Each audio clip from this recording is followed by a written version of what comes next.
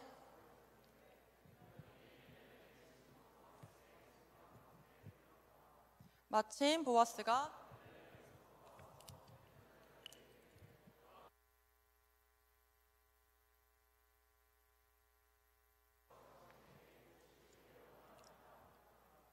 여러분, 시어머니 나오미를 따라서 자신의 고향인 이 모압에서 베들레헴으로 건너오는 룻이요, 생계가 막막했을 거잖아요. 그러니까 시어머니를 대신해서 밭에서 이삭을 줍기로 했어요. 그런데 그때 우연히 이 룻이 행했던 곳이 자신의 시아버지인 엘리멜렉의 친족이었던 보아스라는 굉장히 부유한 사람의 밭에 이르게 되거든요. 그리고 마침 그곳에 보아스도 방문하게 된다는 거예요. 여러분, 이 보아스와 엘리멜렉과의 관계 여러분 알 것 같아요? 엘리멜렉이 보아스의 친족이거든요. 결론부터 미리 말하면 이 룻과 방금 말했던 이 보아스가 결혼을 하게 되는데 그들의 증손자가 누구냐면 다윗이에요. 우리가 너무 잘 알고 있는 그 다윗 왕 있잖아요. 그리고 다윗 왕의 혈통에서 누가 나오죠? 누가 나오죠? 예수님이 나오잖아요. 마태복음 1장 보면 예수님의 족보에 대해서 막 나오는데 이 족보에 남편을 잃고 시어머니를 따라서 모압에서 자신에겐 이방 땅이었던 이 베들레헴으로 온 이 룻이요, 이 이방 여인 룻이 예수님의 족보에 적혀 있다는 겁니다. 오늘 설교 제목 기억하세요? 우연히 헤세드.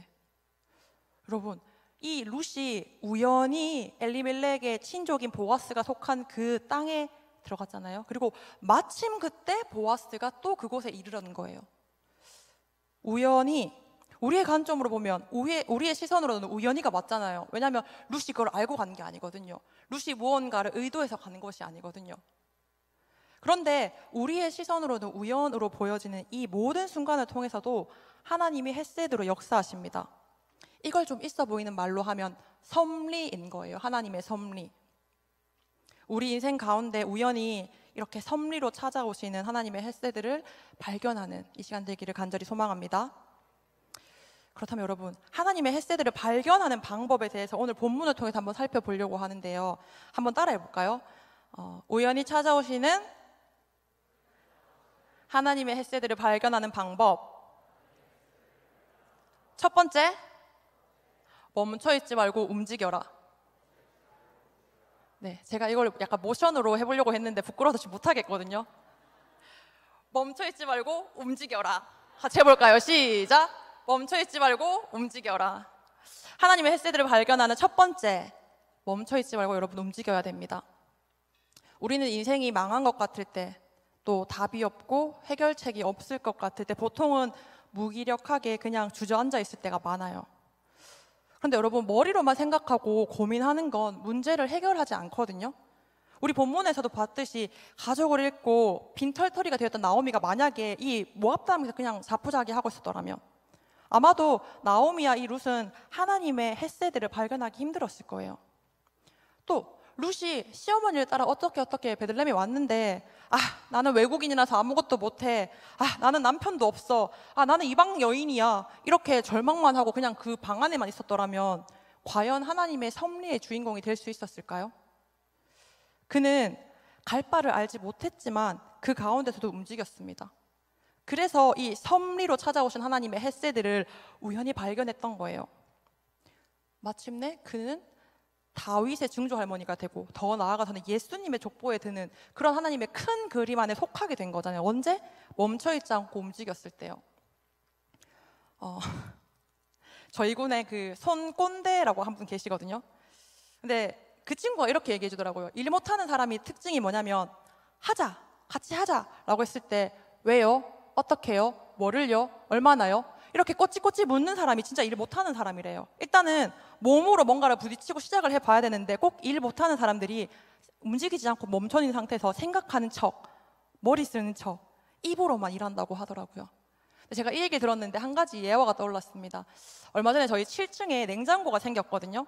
여러분, 냉장고 없던 시절에 왔던 분들은 아시겠지만 냉장고가 들어갈 수 있는 공간이 없어요. 저희 사무실에. 사무실이 이미 다 포화 상태여가지고 꽉 차 있는데 냉장고를 하나 이제 어디서 이렇게 구해와가지고 둬야겠다라고 생각해서 제가 이 냉장고를 어디 둘까 막 머릿속으로 시뮬레이션을 했습니다. 얘를 이렇게 옮기고 쟤를 이렇게 옮겨서 이걸 남목사님한테 넣고 이렇게 하면 되지 않을까? 막 이렇게 생각을 하면서 그럼 이제 측정을 한번 해보고 줄자 측정만 해보고 옮기면 되겠다라고 생각을 하고 우리 조 목사님에게 이 아이디어를 전했어요. 근데 우리 조 목사님 어떻게 하셨을 것 같아요? 그냥 바로 옷장을 옮겨버리더라고요. 그리고 심지어는 이 나사로 이어진 책장을 본인이 해체해 보겠다고 막 이렇게 막 그러는데 목사님이 해체될 뻔했어요. 그래서 제가 전에도 이런 일을 몇 번 겪었거든요. 일반적으로 남자들이 그냥 일단 한번 해봐요. 해보고 아니면 다시 그냥 되돌리고 다시 해요. 새로. 그런 것들을 주로 남자들이 많이 하더라고요. 생각을 깊게 하기보다는 목사님 어디 계시죠? 네, 일단 몸을 먼저 움직이는 거예요. 목사님이 책장을 해체하다가 본인이 해체할 뻔하니까 제가 그걸 보고 얼른 가서 전동 드릴을 빌려왔거든요.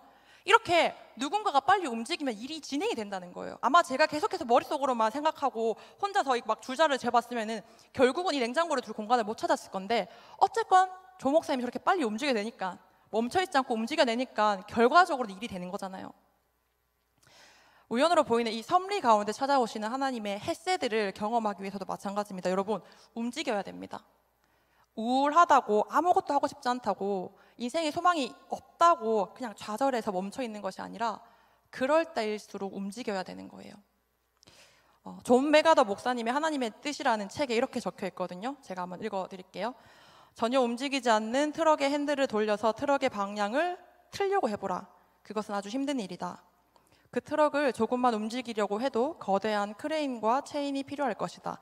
그러나 일단 트럭이 굴러가기만 하면 트럭의 무게가 36,000파운드가 넘어도 방향을 조절하기가 그렇게 어렵지는 않다. 여러분, 하나님의 뜻이 무엇인지 기도하는 중이에요 라고 말하면서 아무것도 안 하는 사람은 그냥 아무것도 안 하는 사람인 거예요. 하나님은 우리의 움직임 가운데 우연으로도 역사하십니다. 그것이 섭리입니다. 우리가 아무것도 하지 않고 멍 때리고 있는데 하나님이 일하시기를 바라는 건 교만이죠. 누누이 말하지만 하나님은 알라딘의 요술램프 지니가 아니잖아요. 하나님은 혹부리 영감님의 그 도깨비 방망이가 아니잖아요. 왜 우리 흔히 그런 얘기 있죠. 연애하고 싶은 사람들도 기도만 한다고 연애할 수 있습니까? 연애는 암살이 아니야. 들켜야 해 라고 하잖아요. 무언가를 해야 됩니다. 좋아하는 티를 내거나 아니면 뭔가 그 소개팅이라도 받아보거나. 그런데 아무것도 안 하고 그냥 가만히 있으면서 하나님 제 짝은 어딘가 있겠죠. 기도만 하면 연애할 수 없다는 거잖아요. 성경의 수많은 인물들도 마찬가지입니다. 다윗이 골리앗을 쓰러뜨리기 전에 그 들판에서 얼마나 많은 시간 동안 이 물맷돌을 연습했겠어요. 근데 과연 그 다윗이 골리앗을 만날 걸 예상하고 연습했을까요? 아니죠. 그는 그냥 그 현실에서 자기가 주어진 환경에서 열심히 움직였던 거예요. 요셉도 마찬가지죠. 심지어 보디발의 집에 노예로 팔려갔을 때도 그는 그곳에서 누구보다 성실하게 자신에게 주어진 일을 열심히 감당했습니다. 바울도 그래요. 바울이 이제 아시아에 복음을 전하러 가려고 했는데 하나님이 그를 유럽으로 인도하시거든요. 근데 만약에 바울이 하나님이 가라고 말씀하시는 방향이 정확하게 정해질 때까지 나는 아무것도 안 하고 여기 있어야지 그랬더라면 우리는 복음을 못 받아들였을 거예요. 바울은 움직였거든요. 그런데 그게 하나님 보시기에 이곳보다는 저기가 낫겠다고 막으시면 그냥 또 그곳으로 바꿔 움직인 거예요. 얼마든지 이동을 해도 괜찮다는 거예요. 얼마든지 방향을 바꿔도 괜찮다는 거예요. 중요한 것은 무언가라도 해야 된다는 거예요. 길이 막히시면 그 길을 막은 성령님의 뜻이구나 하고 또 다른 길로 가면 되는 거거든요. 여러분, 우리도 좀 움직였으면 좋겠습니다. 우리가 먼저 움직여야 됩니다. 그럴 때 하나님이 계획하신 그 사명의 땅으로 우리를 나아갈 수 있도록 핸들을 막 조정해 주시는 거예요. 여러분의 학업이, 진로가 또 관계가 막혀 있다면 움직입시다. 히브리서 11장 8절에 믿음으로 아브라함은 부르심을 받았을 때 순종하여 장래 유업으로 받을 땅에 나아갈새 갈 바를 알지 못하고 나아갔다고 이야기해요. 모르고 나갔대요. 여러분, 이 차이를 알겠어요? 가긴 가되 내가 어디로 가는지 모르지만 그냥 간다는 거예요. 하나님이 우리의 걸음 가운데 반드시 역사할 것이니까요. 그것이 하나님의 헤세드입니다. 하나님의 헤세드를 경험하길 소망합니다. 그렇다면 하나님의 헤세드를 발견하기 위한 두 번째, 헤세드의 순간을 리스트화하라. 같이 읽어볼까요? 헤세드의 순간을 리스트화하라. 쉽게 말하면 여러분이 받았던 은혜를 리스트로 작성해보라는 뜻이에요.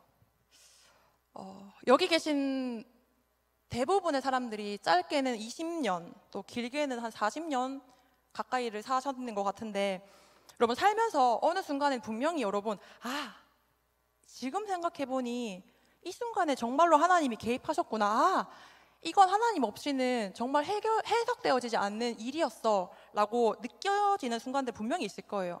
분명히 있을 겁니다. 우연인 줄 알았지만 어쩌다 보니 그렇게 된 거 아니야 라고 생각했지만 사실은 하나님의 은혜였고 섭리였고 헤세드였던 그 순간들이 분명히 있을 거예요. 그런데 문제는 뭐냐면 우리가 이 은혜의 순간들을 너무 쉽게 잊는다는 데 있습니다.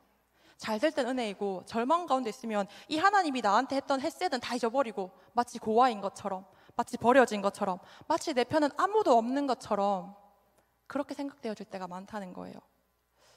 여러분 혹시 하나님이 여러분의 순간에 얼마나 많게 헤세드로 역사하셨는지를 잊고 있지는 않습니까? 하나님의 은혜를 경험한 이 순간에 하나님의 일하심을 분명히 경험했던 그 순간을 이 리스트로 한번 작성해 보자는 겁니다. 그리고 지금의, 그리고 앞으로의 헤세드를 기대하면서 나아가야 된다는 거예요. 리스트화하라는 이유가 두 가지인데요. 첫 번째는 하나님의 은혜를 기억하기 위함이고요. 두 번째는 나아가기 위해서예요. 과거에 매여 있지 않기 위해서예요. 지금 시간이 너무 빨리 가는데 제가 저희 엄마에게는 양해 구하지 않고 엄마의 그 이야기를 좀 하자면, 저희 어머니가 몇 해 전에 교통사고를 내셨거든요.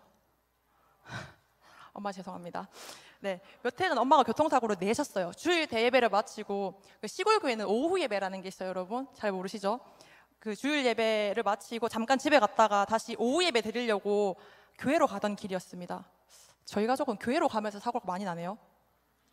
근데 그 길이 엄마가 하루에도 몇 번씩 다니던 길이고 몇 년째 다니던 길이기 때문에 너무 잘 아는 길이에요. 그 신호가 언제쯤 바뀔 건지에 대한 예상도 있는데, 엄마의 말을 들어보니까 그 사고 순간이 몇 초간 기억이 안 난다고 하더라고요. 정지 신호가 바뀌었고 엄마는 분명히 브레이크를 밟았는데 어느 순간 엄마 차가 앞차를 가서 콩 하고 박았대요. 뭐 사고가 크진 않았는데 엄마가 자동차 핸들에 혹시 핸들 봉 아세요? 이렇게 쉽게 돌리려고 만든 봉, 이게 콩 박으면서 이해가 안 되는데 이 봉에 엄마가 목을 콕 박으셨다는 거예요. 그래서 뭐 사고가 크진 않았으니까 잠깐 콩 박은 거니까 보험 처리를 하고 그 다음날 월요일이 됐는데도 이 콩 박힌 목이 너무 아파서 병원을 갔대요. 그냥 박혔으니까 멍이 들었나, 뭐 약을 어떻게 먹어야 되나 하고 병원을 갔는데 정밀 검사를 하다가 갑상선 암이 발견됐어요. 여러분 보통 갑상선 암은 그 정기 검진하지 않고는 잘 드러나지 않거든요. 증상이 거의 없어요. 근데 저희 엄마가 그 시골 어르신이 그래요. 정기 검진 같은 거 잘 안 받으러 다니세요. 몇 년째 안 받으러 다녔기 때문에 아마 이 사고가 없었더라면 이 갑상선 암을 언제 발견했을지 사실은 아찔하거든요. 신기하지 않습니까? 이 교통사고가 엄마가 인생에 처음 났는데 그게 하필이면 이 봉이 목을 콩 박아서 이 콩 박힌 목이 너무 아파가지고 병원에 갔더니 여기에 갑상선 암이 콩 하고 있었네요. 물론 평생 지금도 호르몬제를 복용해야 되긴 하지만 잘 수술했고 갑상선 암은 또 초기에 잘 발견이 되면은 보통 그냥 착한 암이라고 많이 넘어가거든요. 엄마는 지금까지도 잘 일하면서 잘 지내시는데, 여러분 엄마가 이렇게 우연히 교통사고라는 하나님의 섭리로 이 암을 발견하는 경험을 했잖아요. 이 헤세드를 경험했는데, 만약에 엄마가 이 과거의 은혜에만 매여 있어서 하나님이 나를 교통사고라는 것을 통하여서 헤세드를 발견하겠으니까 나 또 교통사고 내야지 하고 어디 가서 퐁, 저기 가서 콩, 여러분 이러면은 되겠습니까? 그 과거의 은혜가 너무 좋다고 그 과거에만 매여 있으면 그게 과연 정말 하나님의 헤세드인가요? 제가 종종 이 과거에 매여 있는 청년들을 만날 때면 너무 답답하고 안타까워요. 하나님이 현재 지금 무언가를 이야기하고 싶은 게 분명히 있을 건데 너무 과거에 살아요. 내가 과거에 열심히 섬겼던 것도, 내가 과거에 우리 팀장에게 상처받았던 것도, 내가 과거에 뭐 학업을 포기하면서까지 섬겼던, 그러니까 모든 것이 과거에만 머물러 있는 사람들을 보면은 하나님 정말 답답하시겠다, 하나님 정말 마음 아프시겠다, 그런 마음이 들더라고요. 우리 왜 과거에 헤어진 남자친구를 계속 생각하다 보면 결국 연애 못 하잖아요. 마찬가지거든요. 과거에 받았던 은혜에만 매여 있으면 여러분 현재의 헷세들을 누릴 수 없어요. 하나님은 지금도 헷세들을 역사하고 싶어 하는데 우리가 너무 과거에만 계속 매달려 있으면 하나님 지금 어떻게 역사하시겠어요? 그렇기 때문에 여러분이 이 과거에 받았던 은혜들을 잘 리스트화 시켜 놓으라는 거예요. 그리고 그 리스트를 매 순간순간마다 업데이트를 한번 시켜보자는 겁니다. 여러분의 은혜는 언제가 가장 최근이었습니까? 물었을 때 저는 오늘 아침이요, 저는 이 순간이요, 이렇게 얘기해야지. 은혜 받았던 순간이 보자, 한 2년 전 수련회요? 이렇게 얘기하면 여러분 뭡니까 그게? 그래서 이 리스트화를 잘 시켜서 하나님이 주신 최근의 은혜까지도 잘 정리를 한번 시켜봤으면 좋겠습니다. 하나님은 지금도 여러분에게 이러한 우연을 가장한 섭리로 역사하기를 원하십니다. 여러분 오늘의 헷세들을 기대합시다. 더 이상 과거에만 매여 있는 것이 아니라 오늘의 헷세들을 경험하길 간절히 소망합니다. 하나님의 헷세들을 발견하기 위한 세 번째, 마지막인데요, 서로의 헷세드가 되라. 따라해볼까요? 서로의 헷세드가 되라. 룻기 2장 11절 말씀 함께 읽습니다. 시작. 보아스가 그에게 대답하여 이르되 내 남편이 죽은 후로 내가 시어머니에게 행한 모든 것과 내 모모와 고국을 떠나 전에 알지 못하던 백성에게로 온 일이 내게 분명히 알려졌느니라. 아멘. 여러분 봐요. 빈털터리로 혼자 베들레헴으로 돌아가야겠다라고 결정했던 이 나오미를 룻이 선대하잖아요. 룻이 헷세드를 이 나오미에게 보이잖아요. 자신의 긍휼함을, 자비를, 사랑을 보이잖아요.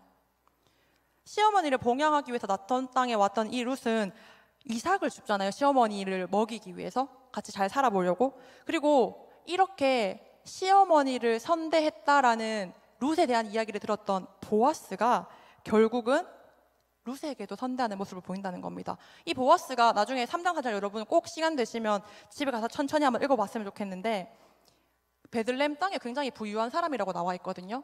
그리고 이 기업 물을 자라고 표현이 되어 있는데 충분히 룻과 결혼할 수 있는 친족이었던 거예요. 근데 이 보아스가 결정적으로 룻을 선대하겠다 얘기했던 게 뭐냐면 방금 읽었던 11절 말씀처럼 남편이 죽고 혼자가 된 시어머니를 봉양했다라는 것을 내가 들었고, 첫 번째. 두 번째는 네가 고국과 부모를 떠나서 알지도 못하는 이 베들레헴 땅으로 왔다라는 걸 내가 들었다는 거예요. 그러니까 룻이 나오미를 선대했던 것을 보아스가 듣고 이 보아스가 룻과 나오미를 같이 선대한다는 겁니다. 그리고 보아스는 룻에게 다른 땅이 아니라 자신에게 속한 땅에서 마음 편하게 이삭을 줍도록 하거든요. 이 이삭 줍는 건 사실은 자신의 재산이잖아요. 그 소녀들은 다 여기 속한 사람들이거든요. 보아스에게 속해 있는 소녀들인데 보아스의 어떤 하인 같은 개념인데, 너에게는 그냥 이 땅에서 나오는 모든 이삭을 줍게 하겠다라고 이야기한 거예요. 그냥 식량을 그냥 주겠다는 겁니다. 그리고 자신을 위해서 일하는 소녀들과 똑같이 대우를 하는데 그 밭에서 일하는 소년들에게 이 룻에 대한 보호를 전하는 거예요. 잘 보호해줘라, 잘 지켜줘라, 물도 떠줘라, 이렇게 얘기한다는 겁니다. 여러분, 이 헷세드는요 많은 경우에 하나님께서 사람을 통하여 역사하세요. 왠 줄 아세요? 우리가 하나님의 성전이죠. 맞아요?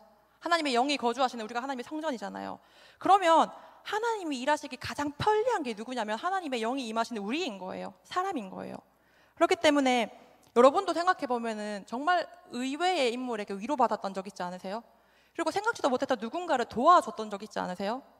하나님이 이렇게 연약한 나를 통해서도 헷세드의 통로로 사용하길 원하신다는 거예요. 그렇기 때문에 우리는 서로에게 헷세드가 되어야 합니다. 서로를 더욱더 사랑해야 되고 자비를 베풀어야 되고 긍휼하게 여겨야 된다는 거예요. 성경에서도 지극히 작은 자 하나에게 한 것이 곧 나에게 한 것이다 이야기하잖아요. 마태복음 25장 35절부터 36절 같이 읽어볼까요? 시작. 내가 줄일 때에 너희가 먹을 것을 주었고 목마를 때에 마시게 하였고 나그네 되었을 때에 영접하였고 헐벗었을 때에 옷을 입혔고 병들었을 때에 돌보았고 옥에 갇혔을 때에 와서 보았느니라. 아멘. 여러분, 이처럼 우리가 누군가에게 베푸는 것이 하나님 다 기억하고 기록하고 계신다는 거예요. 마음에 들지 않는 지체를 좀 그만 욕했으면 좋겠어요. 여러분, 내가 하는 뒷담화를 잘 한번 살펴보세요. 나에게 있는 모습으로 그 사람을 뒷담화하는 거거든요. 잘 생각해 보세요, 여러분. 간혹 리더들 중에 같은 리더들을 이 순원들에게 욕하는 사람들이 있다는 말이 들려오는데요, 여러분. 그래서 신방을 해봐요, 그 리더에 대해서. 근데 잘 들어보면 자기가 이렇게 얘기해요. 아, 저는 정말 제 순원에게 정말 좋은 리더가 되고 싶어요. 여러분, 같은 리더도 품지 못하고 욕하는 사람이 어떻게 좋은 리더가 되겠어요, 자기 순원들에게? 말이 안 되는 거죠.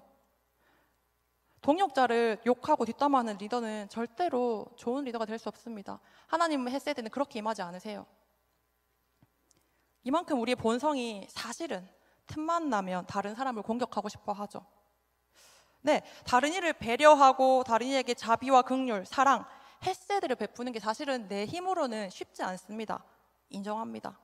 이 사실 이 룻이 아무리 시어머니를 헤세드했다고 하지만 나오미가 자식을 잃었던 이 슬픔을 과연 룻이 다 해결할 수 있었을까요? 그 공허함들을 다 채울 수 있었을까요? 빈털터리가 되었던 가게의 경제 상황을 해결할 능력이 사실은 룻에게 없었잖아요. 그런데 룻은 자신이 할 수 있는 헤세드를 보였다는 겁니다. 그리고 룻의 이 헤세드를 들었던 보아스가 룻과 나오미를 헤세드하는 거예요. 이 모든 것이 다 우연입니까? 얼마 전에 제가 리더를 이제 권면하려고 한 명의 청년을 신방을 했는데 이렇게 거절하더라고요. 자신은 아직까지 그만한 그릇이 되지 않습니다. 여러분, 사용받을 만한 그릇이 되려면 그러고 난 뒤에 우리가 리더가 되겠다고 얘기하면 아무도 리더를 할 수 없어요. 우리는 꼬부랑 할머니가 돼도 다 리더를 못해요. 그 누구도 능력이 되고 그릇이 돼서 무언가를 섬기고 어떤 헤세드를 베푸는 것이 아니거든요. 우리는 그냥 이 모습 그대로 하나님께 나아가면 됩니다. 그분이 사용하시겠다고 말씀하실 때 그냥 그 말에 순종하면 되는 거예요. 우리가 선교를 가는 것도 마찬가지거든요. 선교지에 가서 뭔가를 열심히 해보겠다라는 것이 아니라 그냥 우리가 움직였을 때 하나님이 그 모든 우연을 통하여서 우리가 만나게 되는 그 땅의 사람들을 통하여서 하나님이 섭리로 역사하신다는 거예요. 저는 여러분들이 친구에게, 가족에게, 또 원수 같은 직장 상사에게도 헤세드가 되어주기를 간절히 소망합니다. 우리가 서로에게 헤세드가 되려고 애쓰고 노력할 때 하나님께서 하나님의 넘치는 헤세드로 우리를 충만하게 채우실 줄 믿습니다. 안녕 기독교라는 책에 나오는 글을 빌리면서 말씀을 마무리하려고 하는데요. 제가 읽어드릴게요. 신앙을 가진 사람들에게 나타나는 잘못된 강박 중 하나는 언제든지 괜찮아야 한다는 것이다. 이상하다. 하나님은 괜찮지 않은 사람들을 사용하셨고 괜찮지 않은 사람들을 위해 오셨고 괜찮지 않은 사람들 속에 계신 분이다. 그래서 괜찮지 않아도 하나님이 괜찮다 하시기에 괜찮아지는 것이다. 그런데 왜 하나님을 믿는 사람들은 무조건 괜찮아야 한다고 강요하는 것일까? 그래도 아닌데... 여러분, 괜찮지 않아도 괜찮습니다. 우리 인생 가운데 하나님의 섭리는 언제 나타나냐면 우리가 우리의 모습 그대로 하나님께 나아갈 때 나타납니다. 괜찮지 않다면 그냥 그 모습 그대로 나타나 갑시다.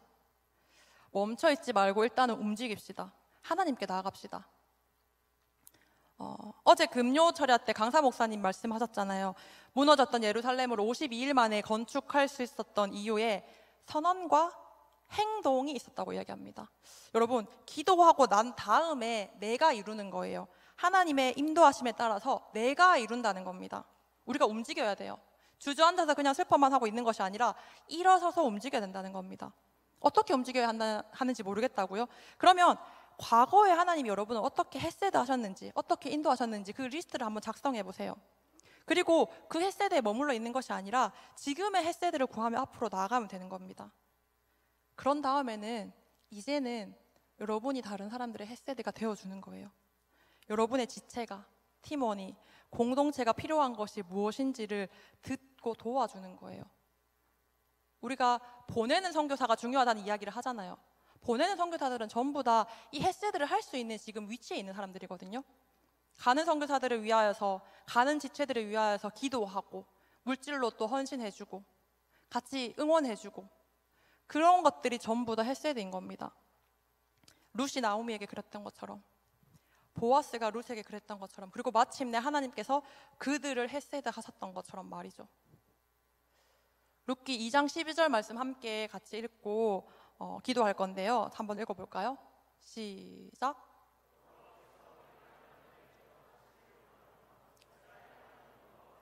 그의 날개 아래에 보호를 받으러 온 내게 온전한 상 주시기를 원하노라 하는지라. 아멘. 이스라엘의 하나님 여호와께서 그의 날개 아래에 보호를 받으러 온 내게 온전한 상 주시기를 원하노라. 이게 보아스가 룻에게 하는 축복이거든요. 우연히 일어난 것 같은 수많은 일들, 또 우연이라 여겨졌던 수많은 순간들, 내 힘으로는 해결할 수 없을 것 같은 비참함들, 괴로운 순간들, 어디로 나아가야 될지 몰라서 진로를 결정하지 못해서 고민하는 그 모든 순간들 속에서 하나님이 반드시 헤세드 하실 것입니다. 한 치 앞도 이상할 수 없었던 우리 인생이지만 마침내 역전시켜내는 그 하나님의 신실하심을, 그 헤세드를 경험하는 유익치 되기를 간절히 소망합니다. 우연이라는 섭리로 찾아오신 하나님의 헤세드를 발견해서 우리가 그분의 날개 아래에 거하는 것이 얼마나 큰 위로가 되는지, 큰 평안이 되는지를 함께 누리며 경험하는 그러한 우리 유익치가 되기를 소망합니다. 함께 찬양하겠습니다.